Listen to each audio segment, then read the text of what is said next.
Welcome to Choreographer's Cut. This is our special series that we've devised for our digital festival this November. My name's Emma Gladstone and I run Dance Umbrella Festival. And I'm really happy to welcome Eun-Me Ahn from South Korea, who's joining us today. Eun-Me performed with us, when was it, Eun-Me? 2 years ago, I think, Yeah, 3 years ago. 2018. 18, with her piece, Let Me Change Your Name. And we had sold out performances at the Place Theatre in London. And today we're going to be talking about her piece, Dancing Grandmothers. Eun-Me made this piece in 2010, but has been choreographing for a lot longer than that. She set up her company in 1988, and as well as living and working and studying in New York, she's also been traveling a lot internationally and is currently a resident artist at Théâtre de la Ville in Paris. So welcome, Eun-Me. Hi, hello. It's really nice to see you again. Me too. We've chosen a few clips. There's 3 particular sections we're going to be looking at, but these are quite later on in the piece. So while we talk a little bit about the overall picture and your ideas for the piece as a whole, I thought we might see some of the beginning section. For me, it's divided very clearly into 3 blocks. The first part is of your 9 dancers skipping around the stage for quite a while, different costumes, a lot of lighting that we'll come on to talk about this later. The second section is a film of the dancing grandmothers in many different locations, in shopping centres, in fish markets, at home, outside in fields, all over. I can't imagine how much you must have travelled around the country. And then the final section is when everybody is live and on stage together. So the 3 clips we're looking at are from that part. But just to hear a bit more about your original ideas for the piece, maybe we can see some of the skipping section at the very beginning. So Eun-Me, this piece was the first of 3 that you made with non-professionals, and they're of different ages. This was the first one with the grandmothers, then you did one with teens, and then you did one with middle-aged men. Yes. So I just would love to ask at the very beginning if you could talk a little bit about what the idea was in the first place, if you knew you were going to do 3 at the beginning, or what the initial idea was to work with these grandmothers. Because I started the career in 1988 as like contemporary choreographer, which is, when I was young, I thought many different ideas. What is dance? What the meaning of the contemporary dance? And then usually before this project, I only worked with professional dancers. I never focused on other ages and another situation. But one day, I've been watching my mom's dancing at home. My mom is like, "Oh, me, I'm good." And I said, "Oh, beautiful mom." But I never looked at that's the kind of part of history, the body of history. And my country, the woman who got the age like my mother's age, like who was born around the 1930, 1920, they didn't get any chance to learn education from school or society about dance. They just learn dance from their eyes or the community. But during the war and the colony, and then we can't dance our own culture. We didn't have our music and languages, and we've been lost many things. But after war, we developed the Republic of Korea again, and democracy country. Then their generation become like a little got the freedom about the talking and dancing and the costume, something like that. But still, they don't have any memories about what they are thinking dance. That's why I'm curious to ask about the generation, the mom. Mom, what is dance to you? Suddenly I got that idea, and then I never used the video before my project because I love just the body of the alive energy. So before this piece, you never used video in choreographically? Okay. I didn't like technology. I love just the body because I believe the the body has a lots of power than some like technology. That's why people love the dance. But from this moment, how I'm gonna taking this old question without video. Then okay, I need the video. Then I have to go all over my country and then start asking questions. That's I wanna ask, what is the dance to you? And I wanna see that moment. Then I can keep the ideas and then research the ideas. And so what instruction did you give to the grandmothers when you asked them to move for you on film? There's lots of short clips of people dancing in different places. Yeah, we went to grandma when we see, because we ride the car with the cameraman and my dancers. We ride the car and then we are looking for the grandma, and then sometimes we ride the bicycle, in the field. And when we see, we are looking for all the time, grandma, where is grandma? But it wasn't very easy to find the grandma. We have to sometimes get into their house, hello. But when we go around the country, we found that many grandmas still working at the street and the field. And then we went there like, hi, grandma, my name is Eun-Me Ahn. I'm a choreographer. I want to see your beautiful dance. We have to record now. Otherwise, we're going to lose this moment. We want to record you because you are one of the beautiful dance. And they said, I never learned. No, I am not a good dancer. And then we just turn on the music. We started dancing in front of them to try to make convince. And then I asked them, whatever you want, show us what's your dance. And they and they started dancing. Sometimes I saw their tears, and after dance, they start talking to me about their child, their history, their life, and then we have to stay quite long to talk, something like that, one by one. And then we said, thank you. And then sometimes they gave us fruits and drink, something like that. We've been through little performance one by one each time. But did you know at that point what the structure of the piece would be? Did you have an idea? So maybe now we can move on to have a look at some of the footage of the grandmas actually while we're chatting. But did you know? So we start with your 9 dancers, all of whom are quite young. And then we move on to the footage before the live section that's combined. Did you already have that structure in your head? No. When I started the journey to the researching the grandma's dance, I didn't have any idea what's gonna come up to my brain. But I just want to know what the question, what is dancer for them, What's the power of a dance, something like that. Then during the recording, I got idea like, this is amazing. I feel like I'm like a part of the audience already. And then I didn't imagine anything, but when you see the film, not real. When you record, bring hotel, we watched, like, sometimes I got tears, like sometimes I laughed a lot. Their real life is such a powerful movement than I imagined. And I was so lucky to have this idea. No matter what, it's going to be make a piece, but the memory, the journey was amazed. My Lovely. ideas. I know it's nice to follow a small, an idea that grows so much into something much bigger. So if we can jump into the first section now, then the grandmothers come on and start moving and with the dancers and start bowing. And we're now moving on to look at one of the grandmothers on her own. I wanted to ask you a little bit about color in your work because it's so strong, both in lights and in costume, and it's obviously a powerful force for you.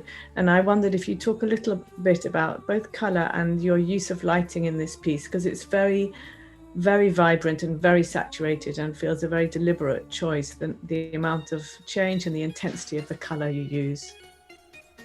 I think I've been talking about this subject a lot through my interview because of how I studied the dance. It was color. I met the traditional dance group on street when I was a little, 5, 6. And then I just fell in love with that power. Like, my gosh, what is that? I want to live kind of that kind of color, beautiful color world. And then the I asked traditional Korean costumes are really beautiful and very unusual mixes of color, aren't they? I really noticed that when I was there. It's a very strong part of traditional culture. Yeah, I think that when you go to the Royal Palace and then under the roof, the power is using color. Sometimes we have a symbolic color for the gold, for the queen, something like that. We divided color for the high class, but low people, we didn't have colors because they didn't have money. But using symbolic, powerful neon color, sometimes it affected the religious. And when you see the color, you got some ideas. Normal life is black and white or gray or nature color. But when you see someone's stronger color, your brain is working in the other way. That's what I learned. And then I started, like, I fell in love with color. And then when I studied the dance, most of the, except the traditional dance, most of the contemporary art is black and dark. And then I love color. I want to make people happy. And there's something, another word, which is we don't know yet. And then I'm trying to bring that color to my work, but it took a quite long time to do it. In your brain, oh, I love, but I don't know how I'm gonna use this, why. But later, getting from one by one, and then like I examine kind of a color change before LED comes. Usually we use spotlight, which is not bright enough. But after LED light, you can use bright. Yeah. It goes really something wide. Like that. Yeah.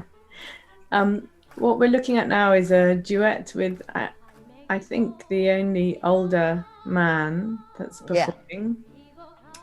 And it's interesting here. One of the things I noticed in this recording is the audience's reaction, and they start clapping along at a certain point. And so it's just one of the things that I find interesting, what you don't know when you're making about how audiences will react to this. But do audiences react differently in different countries? And were you surprised by the clapping? Because here they do it several times during the piece, actually. When I did the premiere 2000 February in Seoul, that was a premiere. I didn't expecting anything about the reaction, because mostly we don't clapping in the middle. Mostly another performance we allowed, but this is kind of a long hour piece. But suddenly, when people watching the video, they're like, oh, and they're like, oh my God, what's going on? And then some people are crying like, oh my God, what's going on? And sometimes I got tears. Oh my God, the same mind. And then suddenly, everybody starts from the beginning, the end in Korea. When they saw the grandma, they didn't expect that real grandma is coming. And then when they watch their movement, they automate non-stop, like quite long, too long to me. Yeah. So go on, sorry.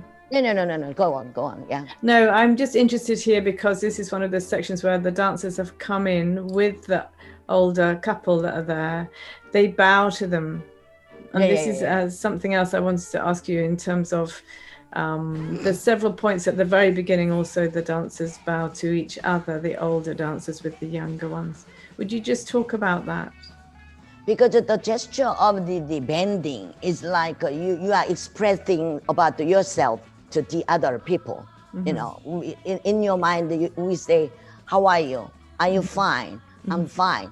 I'm respecting you. Something like this is kind of very common gesture in Korea. We don't shake hand. That's why gentle manner is like also before when you start the class, we do bow to master. I'm ready. This is movement is a lot of meaning in society. Yeah. That's why abroad symbolic, the audience, meeting with audience is a reality. I don't want to make this is kind of performance audience. I trying to break the boundary, and then here we are. And you are there, I'm here. We are here together. Something like that. And then also grandma wanted to say as like a baby, we are here. We're going to dance, something like that, start point to getting into there. Yeah. And pay respects there. Good. I want to move on to just ask you a little bit about how you use space, and on stage space you've got film, obviously you've got the film that takes you far out, but in terms of how you choreograph the space itself, and how it was working with the older dancers in terms of I suppose directing them or guiding them, and how you found it working with them on stage. How many grandmothers are there? It's quite a lot, no? In Korea, I invited like around 24. Yeah. Sometimes I perform with 36, but for the touring, we invite the 12 grandmas. Okay. Yeah. And as much as I can do, if for the big stage, we can invite 50 grandmas. Sometimes I do like a 50.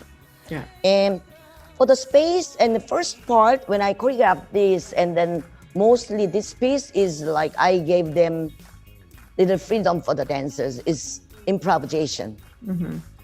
We start with the structure, with the clapping, jumping, little with the music, and it's all movement from basic, from the grandma film when the dancers watch, and then, kind of material they started, and then it's all improvisation I made, especially in this grandma piece. And at the end they start like the contraction, release, bounce. I gave them spot. When the music starts, this is cue, and then you start this. That's only I gave them space.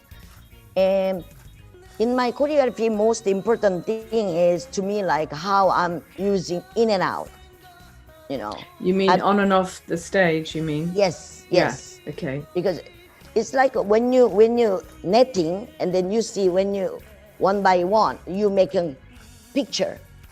I'm like drawing space, like with speed sometimes, and energy changes and level up, and then the end you can see whole pictures in space. That's why to me like the most important thing is how we're gonna in and out. Okay. I love these dynamic changes, and then space crossing, and this is very important to me. Especially the grandma, I ask them dancer, just be careful to getting into. Some dancers should be coming into off the stage, you are waiting, and then someone getting in and you have out. We have to prepare the, protect the injury of dancers when you're doing. Because sometimes the younger ones are coming to collect them or guide them off stage, so there's a constant flow on and off the stage. Now there's one part when the younger dancers are on their own, dancing very, very choreographed movements. And I wondered if you could talk about that little section, because it's very set. There's unison, and then it breaks apart, and they're facing in different angles. They repeat the same material, in different angles. But I just wondered if you could talk a little bit about that. When we developed the movement from the beginning, and then we slowly from the grandma's kind of a walking rhythm, and then but I put in jump. From the jump, from this kind of jumping, how it makes you differently later on when you're jumping 1 hour, 2 hours, because grandma life is quite long. We can imagine their 80 years life history, and then we can shrink, and then the speed of the dynamics, speed of the life, how we can describe it, the twisting, and then the spinning, the times goes so fast, something like that. And then when I described, they gave me they show me some structure, how it go twisting. But I suggest them to, you don't have to describe it. Just bring something idea and they show me with your body.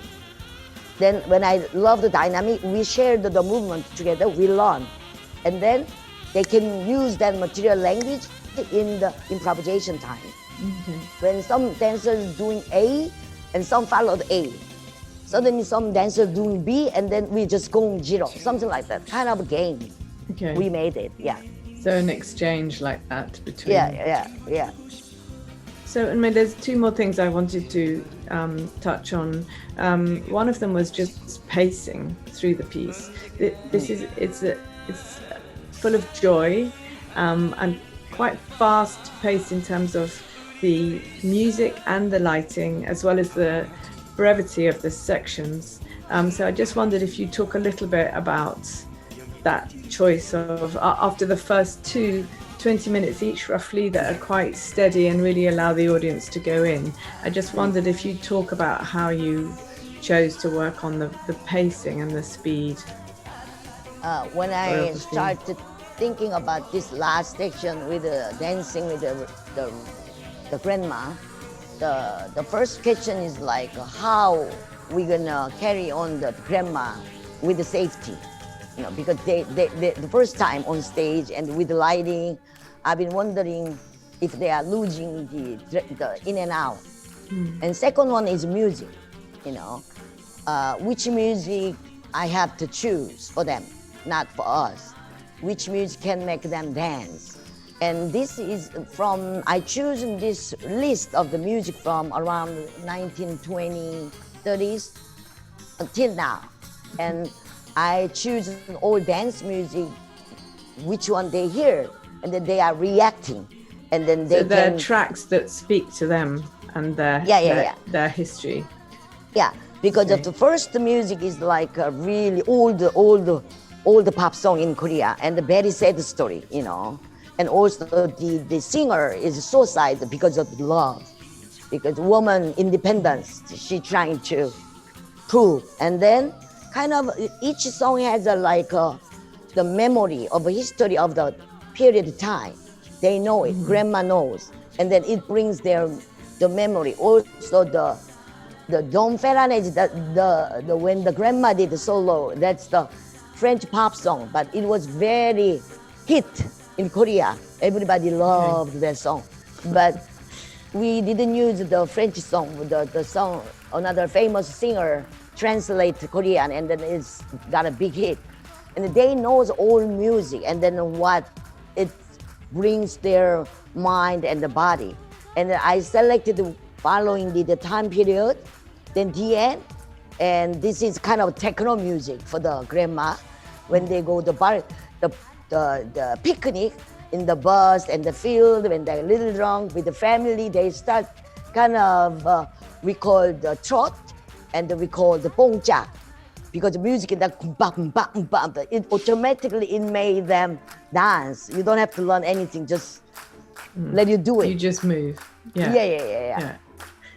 Because they don't have a specific folk dance in Korea, and then we call it the old generation dance is belong to the basic idea of the improvisation with the music. So the music's very important in terms of helping them remember and helping them move.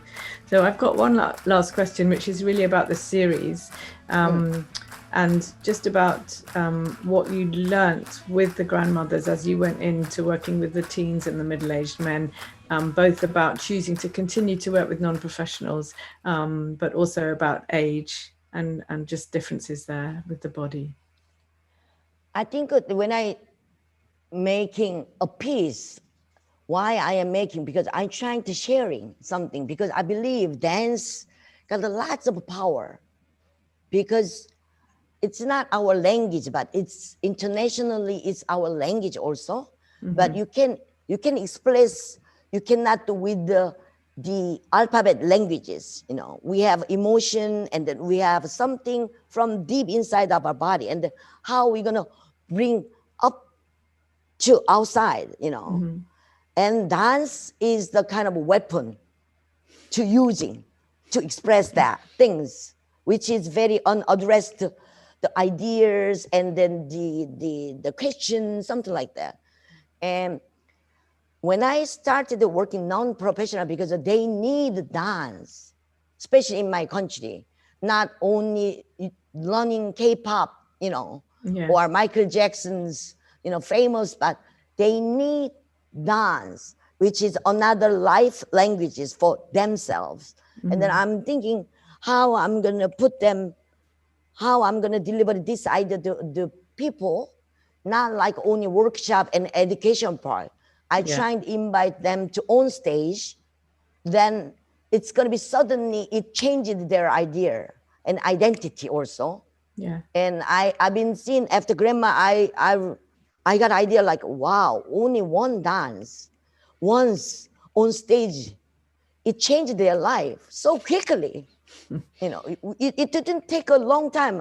I invite grandma, whatever you want. Then they danced, and then they got a bow and applaud, and then dancing with the audience. Only few moments, but it changed their life. I saw it. Wow, this is amazing power. Yeah. Performing together. Doesn't matter which period of time, whatever gender. That's why, teenagers need this experience before they got adult. Then they can see more big world, big wider picture. world. Yeah. Then I went to the high school like, hello. And they're like, oh my God. But I took 6 months with them, spending time with the teenagers. Every lunchtime I went to school, like we just eat and talk. That's all. I didn't teach them. Okay. But I gave them workshop once in a week. Just how you moving, we play the music, we dancing together with my dancers, just, Cherry. We went to a market to buy some clothing together, eating together. It was simple, but it changed their idea when they start the performance. Yeah. In Nigeria. They're much further along the road. Yeah. Yeah. Also middle-aged men is in Korea, the men said dance is a female things, not men things. We are shy. We love sports, something like that. But I thought when they dance, they looks like a baby angel. Pure. Doesn't matter with the gender issue. They just become their own spiritual energy or own mind, which is just the body with little movement, but it changed their ideas. This is not for only women's, it's for everybody's kind of things, non-professional. Yeah, it's big. I mean, it's about the human spirit then. Yes. In the end, really, it's much bigger than age or gender. Yeah. Wonderful. Thank you. It's really great to have the chance to just hear it in a bit more detail about that making. And you're busy. You're speaking to us at the end of a long day rehearsing. What are you working on now? Now I'm the Seoul Performing Art Festival it's opened, but now the pandemic situation, we do video. Okay. We cannot invite the international dance company and theater people. That's why. Is it dragons? No. Dragon is coming later. Okay. I've been working on dragons, but now I'm 20 years old because the Spa Festival is now 20 years old. Okay. I'm doing closing ceremony, and then I'm making kind of a ceremony piece for the closing. Okay. Congratulations for your 20th anniversary, and then what's the next? Something like that. I just finished today the end, and then we're gonna recording, and we're gonna put the internet TV, neighbor TV. We better look. Yeah. We better look for that. When's the closing ceremony? When is it? In May? When does it happen? 3rd and 31st of October. Great, we are shooting, but we're gonna release later after editing and something like that. Great. Well, we should look out for that. It's great. It's lovely to see you. Thank you so much for your time. And I hope one day we can actually physically meet again. Yes, sure. We will. Bye. Bye. Thanks, Umbrella. Bye. Yay.